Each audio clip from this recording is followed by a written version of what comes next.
Откако еврокомесарката за проширување Марта Кос беше кратка и јасна дека вистински напредок не е забележан во изминатата година во Северна Македонија, презентирајќи го најновиот извештај за напредокот на земјава кон Европската унија, евроамбасадорот Михалис Рокас денеска со малку поблаг тон го презентираше тоа што Македонија не го сработила во реформите во изминатите 12 месеци.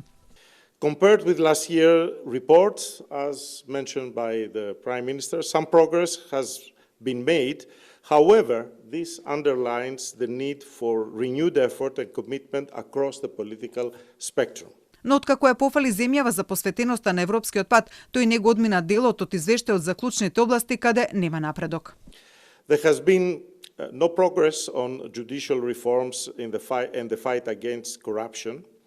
This remains essential.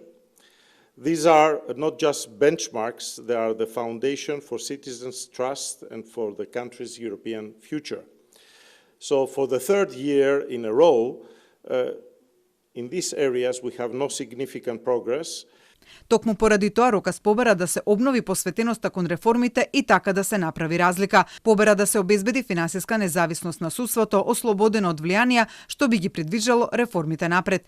Премиерот Христијан Мицкоски пак денеска почна да го презентира извештајот од областите каде Македонија има забележано одреден или ограничен напредок од вкупно 33 поглавја по кои се оценува Македонија дали спровела реформи.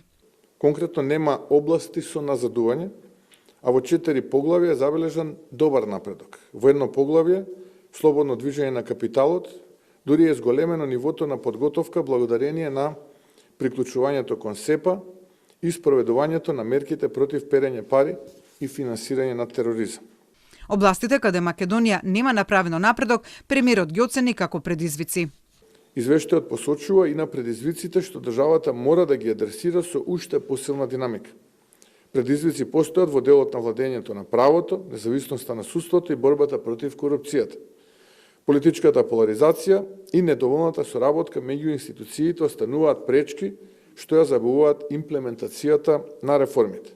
Мицкоски притоа ги наведе мерките кои планира владата да ги преземе од сега па во иднина за да ја смени статус кво состојбата во овие области. Мицкоски зборувајќи за извештајот не ги спомена уставните измени, иако пораката вчера од Брисел беше јасна дека Македонија мора да ги спроведе согласно заклучоците на Советот од 2022 година за да напредува на својот пат кон Европската унија. Затоа пак евроамбасадорот Рокас не пропушти да го повтори очекувањето на унијата и за оваа преземена обврска од страна на Македонија.